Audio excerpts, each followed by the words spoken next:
സ്നേഹമുള്ളവരെ, ഈ വചന ശുശ്രൂഷയിൽ പങ്കുചേരുന്ന എല്ലാ വ്യക്തികളെയും ഈശോ സമൃദ്ധമായി അനുഗ്രഹിക്കട്ടെ. പരിശുദ്ധ അമ്മയോട് ചേർന്ന് നമുക്കും ഒരുമിച്ച് പ്രാർത്ഥിക്കാം. നന്മ നിറഞ്ഞ മറിയമ്മേ സ്വസ്തി, കർത്താവ് അങ്ങയുടെ കൂടെ, സ്ത്രീകളിൽ അങ്ങ് അനുഗ്രഹിക്കപ്പെട്ടവളാകുന്നു. അങ്ങയുടെ ഉദരത്തിൻ്റെ ഫലമായി ഈശോ അനുഗ്രഹിക്കപ്പെട്ടവനാകുന്നു. പരിശുദ്ധ മറിയമ്മേ തമ്പുരാൻ്റെ അമ്മേ, പാപികളായ ഞങ്ങൾക്ക് വേണ്ടി ഇപ്പോൾ ഞങ്ങളുടെ മരണസമയത്തും തമ്പുരാനോട് അപേക്ഷിച്ചു കൊള്ളണമേ. ആമേൻ. സ്നേഹമുള്ളവരെ, സുവിശേഷങ്ങൾ പരിശോധിച്ച് നോക്കുമ്പോൾ നമുക്ക് ഇങ്ങനെ ഒരു വാക്ക് പ്രധാനമായും പ്രതിപാദിച്ചിരിക്കുന്നതായി നമുക്ക് കാണാനായിട്ട് സാധിക്കും. സ്നാപക യോഹന്നാൻ തൻ്റെ ദൗത്യം ആരംഭിച്ചപ്പോൾ വിളിച്ചു പറയുന്ന വാക്ക് ഇപ്രകാരമാണ്: മാനസാന്തരപ്പെടുവിൻ. അതുപോലെ തന്നെ ഈശോയും തൻ്റെ ദൗത്യം ആരംഭിക്കുമ്പോൾ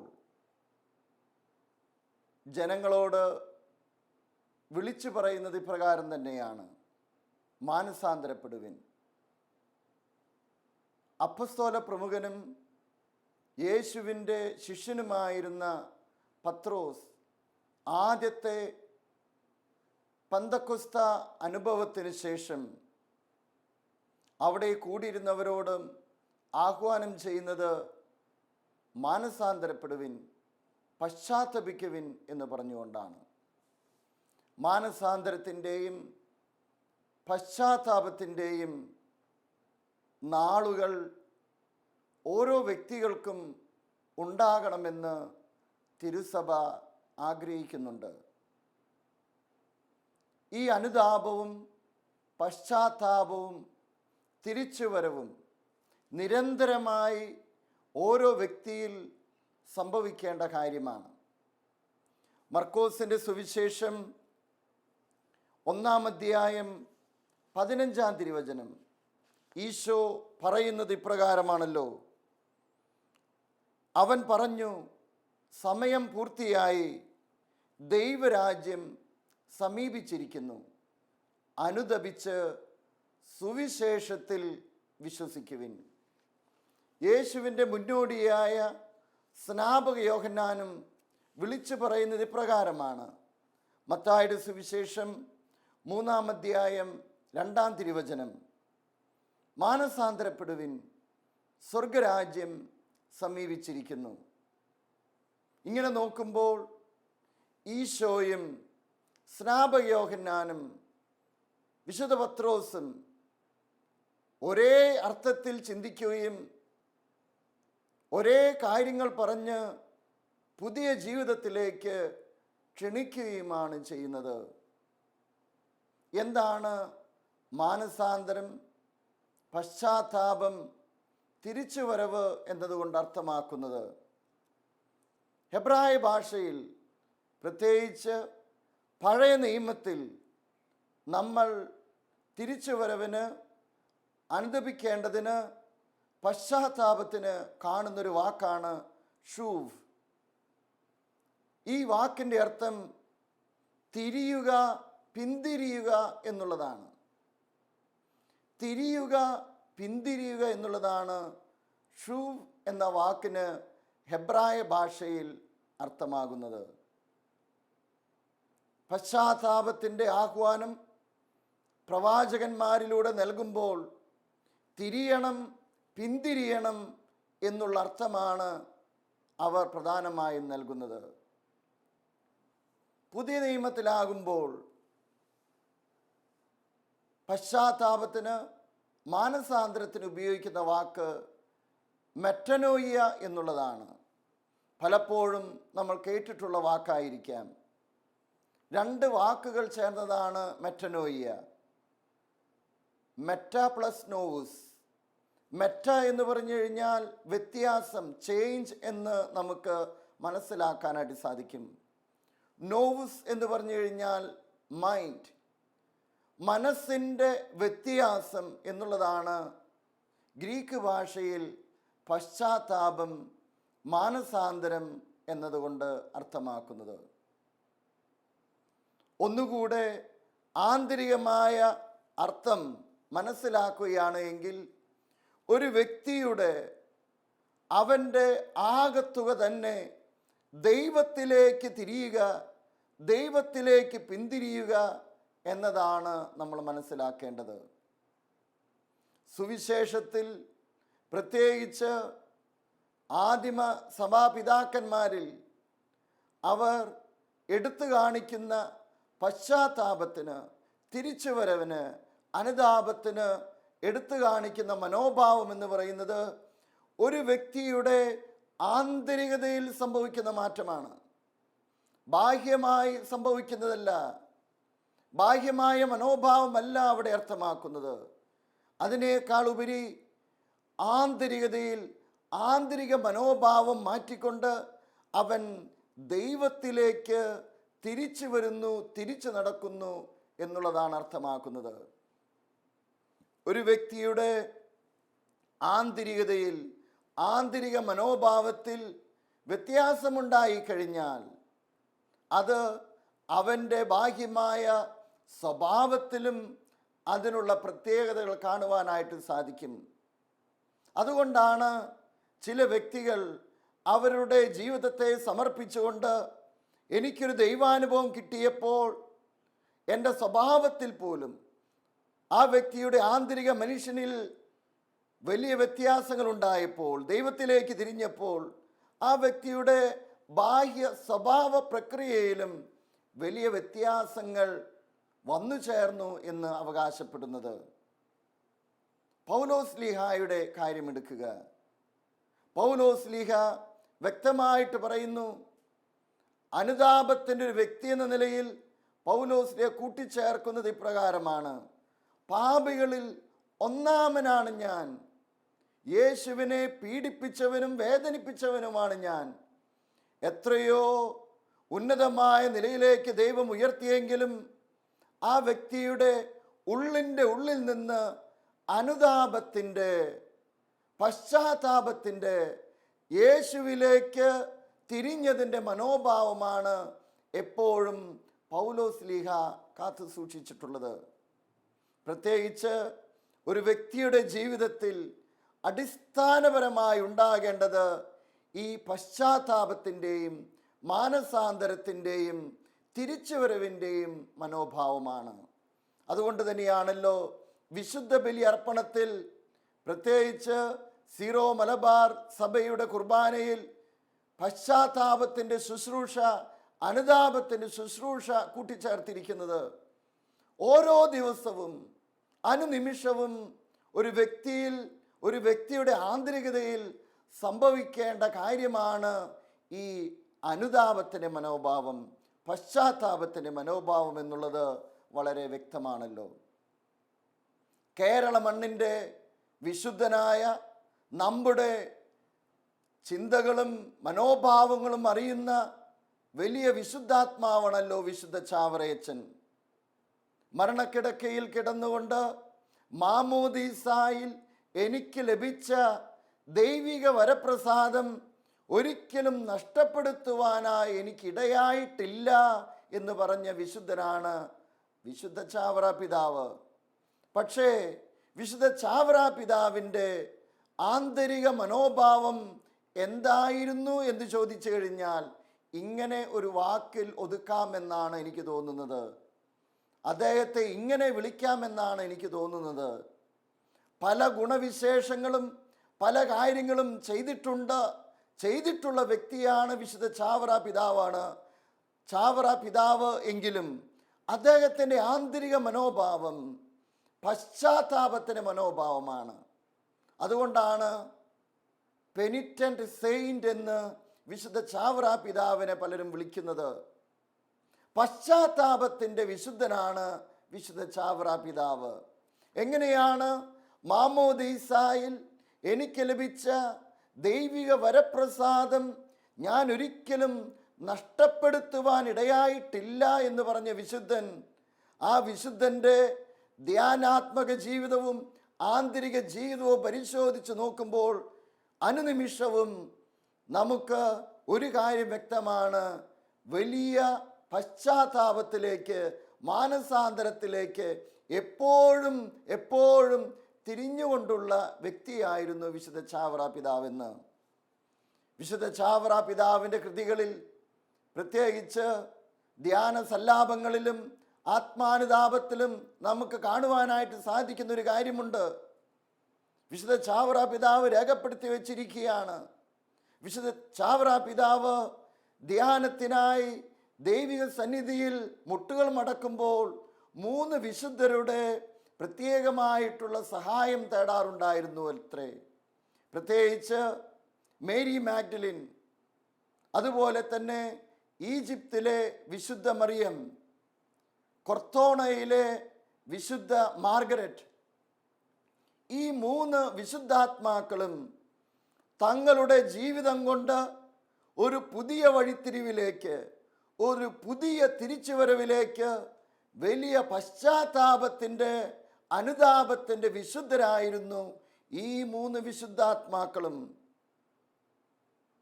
മേരി മാഗ്ഡലിനെ കുറിച്ച് സുവിശേഷം പലയിടങ്ങളിൽ സൂചന നൽകുന്നുണ്ടല്ലോ. അവളുടെ പേര് തന്നെ അർത്ഥമാക്കുന്നത് മഗ്ദലയിൽ നിന്നുള്ള മേരി. മഗ്ദല എന്ന വാക്കിൻ്റെ അർത്ഥം മണിമാളിക, ഗോപുരം എന്നൊക്കെയാണ്. എങ്കിലും മഗ്ദലയിലുള്ള ജനങ്ങൾ ചെയ്തിരുന്നൊരു പ്രവൃത്തി, ഗലീലി കടലിൽ നിന്ന് പിടിക്കുന്ന മത്സ്യ സംസ്കരണമായിരുന്നു അവർ ചെയ്തുകൊണ്ടിരുന്നത്. ഉണക്ക മത്സ്യത്തിൻ്റെ ഗന്ധം അത്ര മനോഹരമൊന്നുമല്ല. അങ്ങനെ ഒരു തരത്തിലുള്ള പ്രത്യേകമായ ഒരു ജീവിതശൈലി ജീവിച്ചു കൊണ്ടിരുന്ന മേരി മാഗ്ഡലിൻ, ദുർഗന്ധപൂരിതമായൊരു ജീവിതം എന്ന സുവിശേഷത്തിലൂടെ നമ്മൾ മനസ്സിലാക്കുന്ന ഈ മേരി മാഗ്ഡലിൻ പിന്നീട് നമ്മൾ കാണുന്നത് സുഗന്ധക്കൂട്ടുമായി യേശുവിൻ്റെ പക്കലേക്ക് വരുന്നതാണ്. അവസാനം ഉത്ഥിതനായ യേശുവിൻ്റെ സാക്ഷ്യം നൽകുന്ന വ്യക്തിയായി ഈ മേരി മാഗ്ഡലിൻ ശിഷ്യന്മാരെ ഉത്ഥിതനായ കർത്താവിനെ കുറിച്ച് പറയുന്നവളായി ഇവൾ മാറുന്നത് നമ്മൾ കാണുന്നുണ്ട്. ആന്തരിക മനോഭാവത്തിൽ വ്യത്യാസം വന്ന് വലിയ പശ്ചാത്താപത്തിലേക്കും അനുതാപത്തിലേക്കും തിരിച്ചു നടന്ന മേരി മാഗ്ഡലിൻ, അതുപോലെ തന്നെ ഈജിപ്തിലെ മറിയം, ദുർവൃത്തമായ ഒരു ജീവിത ശൈലിക്ക് ഉടമയായിരുന്ന ഈജിപ്തിലെ മറിയം, വളരെ കൊച്ചുപ്രായത്തിൽ തന്നെ തിന്മയിലേക്കും തിന്മയുടെ വഴികളിലേക്കും തിരിഞ്ഞുകൊണ്ട് ആർഭാടമായി ജീവിതം നയിച്ചിരുന്നവൾ. അവൾക്ക് അവളുടെ തെറ്റ് എന്താണ് എന്ന് പ്രത്യേകമായ ഒരു സന്ദർഭത്തിലൂടെ, അതായത് യേശുവിൻ്റെ ഹോളി സെപ്പുൾക്കർ എന്ന് അറിയപ്പെടുന്ന യേശുവിൻ്റെ ശവകുടീരത്തിൻ്റെ പള്ളിയിലേക്ക് പ്രവേശിക്കാൻ പരിശ്രമിച്ചപ്പോൾ അതിന് സാധിക്കാതെ വന്നതിനെക്കുറിച്ച് അവൾ ചിന്തിക്കുകയും വലിയ പശ്ചാത്താപത്തിലേക്കും അനുതാപത്തിലേക്കും അവൾ മടങ്ങി വരികയും പിന്നീട് ആ ദേവാലയം സന്ദർശിച്ചതിന് ശേഷം മരുഭൂമിയിൽ വലിയ താപസ ജീവിതം ഏകദേശം 40-ലേറെ വർഷത്തോളം നയിക്കുകയും ചെയ്ത വ്യക്തിയാണ്. തൻ്റെ പാപങ്ങളെക്കുറിച്ച് അനുതപിച്ച വ്യക്തിയാണ് ഈജിപ്തിലെ മറിയം എന്ന് പറയുന്നത്.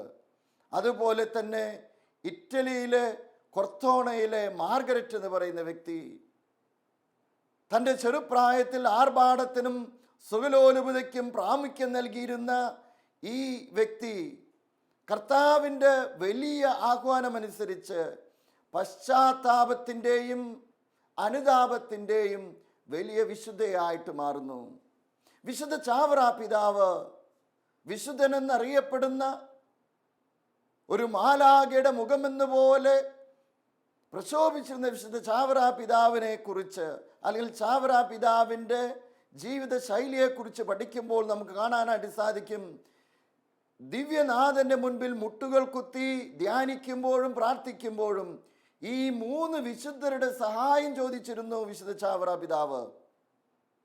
ഈ വിശുദ്ധരുടെ സഹായം ചോദിച്ചുകൊണ്ട് കർമ്മലീത്ത സഭയിലെ വിശുദ്ധരായ വിശുദ്ധ അമ്മത്രേസ്യായുടെ പ്രത്യേകമായ മധ്യസ്ഥം തേടിക്കൊണ്ട് ചാവറ പിതാവ് പറയുമായിരുന്നു, പ്രിയപ്പെട്ടവരെ, നിങ്ങൾ ചെന്ന് ദൈവപിതാവിൻ്റെ പക്കൽ ചെന്നുകൊണ്ട് അവിടുത്തെ കരുണയുള്ള മുഖം എൻ്റെ മേൽ തിരിക്കുവാനായി നിങ്ങൾ ആവശ്യപ്പെടുക. നിങ്ങൾ എനിക്ക് വേണ്ടി ആവശ്യപ്പെടുക. പാപിയായ എൻ്റെ മേൽ, പശ്ചാത്തപിക്കുന്ന എൻ്റെ മേൽ കരുണയുള്ള ദൈവപിതാവിൻ്റെ മുഖം തിരിക്കാനായി. അങ്ങനെ ആ ആനന്ദ നിർവൃതിയിൽ ലയിക്കാനായി വിശുദ്ധ ചാവറ പിതാവിന് സാധിച്ചത് പശ്ചാത്താപമുള്ള, മാനസാന്തരമുള്ള ഒരു മനസ്സിൻ്റെ ഉടമയായതുകൊണ്ടാണ്. അതുകൊണ്ട് വിശുദ്ധ ചാവറ പിതാവിന് പശ്ചാത്താപത്തിലേക്കും തിരിച്ചുവരവിലേക്കും നടന്നെടുക്കാനുള്ള എളുപ്പമാർഗമായി അദ്ദേഹം കണ്ടിരുന്നത് ധൂർത്തപുത്രൻ്റെ ഉപമ തന്നെയാണ്. പന്നിക്കുഴിയിൽ നിന്ന് ദൈവപിതാവിൻ്റെ ആശ്ലേഷത്തിലേക്ക് തിരിച്ചു നടക്കുന്ന ഒരു കുറുക്കുവഴി ചാവറ പിതാവിന് വളരെ വ്യക്തമായിട്ട് അറിയാമായിരുന്നു. പന്നിക്കൂട്ടിൽ നിന്ന് മണിയറയിലേക്ക് കടക്കുവാനുള്ള കുറുക്കുവഴിയുടെ ആചാര്യനായിരുന്നു വിശുദ്ധ ചാവറ പിതാവ്. പശ്ചാത്താപ വിവശമായ മനസ്സോടുകൂടെ ദൈവത്തിൻ്റെ സന്നിധിയിൽ എന്ത് പ്രാർത്ഥിച്ചാലും അത് അനുഗ്രഹമായി തീരുമെന്ന് വിശുദ്ധ ചാവറ പിതാവിന് ബോധ്യമുണ്ടായിരുന്നു. പ്രത്യേകമായി വിശുദ്ധ ചാവറ പിതാവിൻ്റെ ജീവിതം ഒരു ആന്തരിക ജീവിതം നമ്മെ പഠിപ്പിക്കുന്നത്, നീ നിന്റെ ജീവിതത്തിൽ ഒരു പശ്ചാത്താപമുള്ളൊരു മനസ്സ്, മാനസാന്തരപ്പെടുന്നൊരു മനസ്സ് നീ എപ്പോഴും കാത്തു സൂക്ഷിക്കണമെന്നുള്ളതാണ്. ആ മാനസാന്തരപ്പെടുന്ന മനസ്സ് കാത്തു സൂക്ഷിക്കുമ്പോൾ പിതാവിൻ്റെ ആശ്ലേഷത്തിലേക്ക് പെട്ടെന്ന് കയറി ചെല്ലുവാൻ സാധിക്കുമെന്നാണ് വിശുദ്ധ ചാവറ പിതാവ് നമ്മെ ഓർമ്മിപ്പിച്ചു തരുന്നത്. അതുകൊണ്ട് വിശുദ്ധ ചാവറ പിതാവ് താൻ സ്ഥാപിച്ച സഭയിലെ കന്യാസ്ത്രീകൾക്കായി പറയുന്നത് ഇപ്രകാരമാണ്. വിശുദ്ധ അമ്മ ത്രേസ്യയൊക്കെ 7-ാം സദനം വരെ പ്രാർത്ഥനയുടെ വലിയ പദവിയിലേക്ക് എത്തിയിട്ടുണ്ട്. ചിലപ്പോൾ നമുക്ക് അങ്ങനെയൊന്നും സാധിക്കണമെന്നില്ല, ഒരു 4-ാം സദനം വരെയെങ്കിലും എത്തിയാൽ മതി.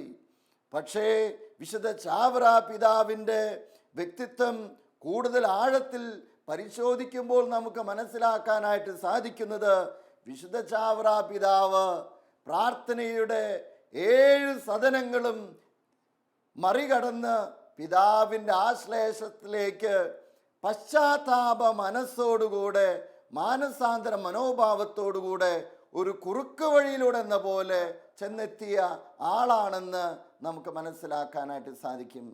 പ്രിയപ്പെട്ടവരെ, ഈശോയും വിശുദ്ധ സ്നാപയോഹന്നാനും അപ്പസ്തോല പ്രമുഖനായ വിശുദ്ധ പത്രോസും നമ്മെ ഓർമ്മിപ്പിക്കുന്നത്, ദൈവത്തിലേക്ക് അടുക്കുവാൻ, ദൈവിക മനോഭാവം സ്വീകരിക്കാൻ ചേഞ്ച് ഓഫ് മൈൻഡ്, മനസ്സിൻ്റെ ഒരു മാനസാന്തരം, ഒരു ആന്തരിക ഭാവത്തിലെ ഒരു നവീകരണം ആവശ്യമാണെന്ന് വളരെ വ്യക്തമായി സൂചിപ്പിക്കുകയാണ്. ചിലപ്പോൾ നമുക്ക് തോന്നും, ഈ മനുഷ്യർക്ക് മാത്രമാണ് ഇതുപോലെ ഒരു പുതിയ ജീവിത ശൈലിയിലേക്ക്, പുതിയ വ്യക്തിത്വത്തിലേക്ക് വളർന്നു വരാനായിട്ട് സാധിക്കുകയുള്ളൂ എന്ന് നമ്മൾ ചിന്തിക്കാം. പക്ഷേ ഈ പ്രകൃതിയിൽ നോക്കുകയാണ് എങ്കിൽ ഇതുപോലെ ഒരു റിന്യൂവൽ, ഒരു ജീവിത ശൈലിയിലുള്ള ഒരു മാറ്റങ്ങൾ പ്രകൃതിയിൽ പോലും ഒളിപ്പിച്ച് വെച്ചിരിക്കുന്നതായി നമുക്ക് കാണാനായിട്ട് സാധിക്കും. നമ്മൾ പലപ്പോഴും ഒരു മിത്ത് എന്നതുപോലെ പറയാറുള്ളൊരു കഥയാണല്ലോ കഴുകൻ അതിൻ്റെ യൗവനം നവീകരിക്കുന്നതിനെക്കുറിച്ച്. അതിൻ്റെ കൊക്കുകളൊക്കെ മാറ്റിക്കളഞ്ഞ് പുതിയ തൂവലുകൾ മുളച്ച് പുതിയ മാനസാന്തരത്തിലേക്ക് വരുന്ന ഒരു കഴുകനെക്കുറിച്ച് ഒരു കഥ നമ്മൾ പറയാറുണ്ടല്ലോ. അതുപോലെ തന്നെ പ്രകൃതിയിൽ നമുക്ക് കാണാനായിട്ട് സാധിക്കും, പാമ്പുകൾ അതിൻ്റെ പടം പൊഴിക്കുന്നതായി. ഇത്രനാൾ തൻ്റെ ശരീരത്തിലുണ്ടായിരുന്ന അതിൻ്റെ രൂപമാറ്റം ഒരു പടം പൊഴിക്കലിലൂടെ അതിൻ്റെ ശരീരത്തിന് പുതിയ ഭംഗിയും ഊർജവും ലഭിക്കുന്നതായിട്ട് കാണാൻ സാധിക്കും. അതുപോലെ തന്നെ ചെടികൾ പ്രത്യേക ജീവിത സാഹചര്യത്തിൽ അതിൻ്റെ ഇലകൾ പൊഴിക്കുകയും പുതിയ നാമ്പുകൾ വരുന്നതായി ചെടികളെ പോലും നോക്കുകയാണെങ്കിൽ നമുക്ക് കാണുവാനായിട്ട് സാധിക്കും. നമ്മുടെ മനുഷ്യ ശരീരത്തിലും എത്രയോ സെല്ലുകളാണ് അനുനിമിഷം മരിച്ചുകൊണ്ടിരിക്കുന്നത്. അതിനു പകരമായി പുതിയ സെല്ലുകൾ രൂപമെടുക്കുന്നുണ്ടല്ലോ. ഇങ്ങനെ നോക്കുകയാണ് എങ്കിൽ ഒരു പ്രകൃതി സഹജമായ മനോഭാവമാണ് മാനസാന്തരം അല്ലെങ്കിൽ പുതിയ ജീവിതം അല്ലെങ്കിൽ പശ്ചാത്താപത്തിലേക്കുള്ള ഒരു തിരിച്ചുവരവ് എന്നതുകൊണ്ട് അർത്ഥമാക്കുന്നത്. പ്രകൃതി പോലും ഒരു പുതിയ മാറ്റത്തിന് വഴിതെളിക്കുന്നതായി പ്രകൃതി പോലും നമ്മെ പഠിപ്പിക്കുന്നുണ്ടെങ്കിൽ പ്രകൃതിയുടെ മകുടമായ മനുഷ്യൻ എത്രയോ ആന്തരികമായ മാറ്റത്തിന് വിധേയനാകേണ്ടതാണ്. അതുകൊണ്ട് തന്നെയാണ് തിരുവചനം നമ്മെ ഓർമ്മിപ്പിച്ചു തരുന്നത്, പശ്ചാത്തപിക്കുവിൻ, മാനസാന്തരപ്പെടുവിൻ, ഒരു പുതിയ ജീവിതത്തിലേക്ക് മാനസാന്തരപ്പെടുക മാത്രമല്ല, മാനസാന്തരത്തിന് യോജിച്ച ഫലങ്ങൾ പുറപ്പെടുവിക്കുവിനെന്ന് സുവിശേഷം നമ്മെ ഓർമ്മിപ്പിച്ചു തരുന്നത്. പ്രത്യേകമായി അനുദിനവും അനുനിമിഷവും നമ്മുടെ ജീവിതത്തിലും ഒരു തിരിച്ചുവരവ്, ഒരു തിരിച്ചു നടപ്പ് നമ്മുടെ ജീവിതത്തിലും ഉണ്ടാകട്ടെ. നമുക്ക് ഈ സമയം പ്രത്യേകമായി ഈശോയോട് പ്രാർത്ഥിക്കാം. കാരുണ്യവാനായ കർത്താവേ, ഞങ്ങളുടെ വ്യക്തിപരമായ ജീവിതത്തിലും ഞങ്ങളുടെ ആന്തരിക മനുഷ്യൻ ഉത്തരോത്തരം ശക്തി പ്രാപിക്കുന്നതിന് വേണ്ടി, ആന്തരികമായ പുതിയ ശൈലി സ്വീകരിക്കുന്നതിന് വേണ്ടി, ആന്തരികമായ മനോഭാവത്തിൽ വ്യത്യാസം വരുത്തുന്നതിനു വേണ്ടി ഞങ്ങൾക്ക് കൃപ നൽകണമേ. പശ്ചാത്താപ മനസ്സോടുകൂടെ മാനസാന്തരത്തിലേക്ക്, ദൈവസന്നിധിയിലേക്ക് തിരിച്ചു നടക്കുവാൻ ഞങ്ങളെയും അവിടുന്ന് സഹായിക്കുകയും ചെയ്യണമേ. നിത്യം പിതാവും പുത്രനും പരിശുദ്ധാത്മാവുമായ സർവേശ്വര എന്നേക്കും ആമേൻ.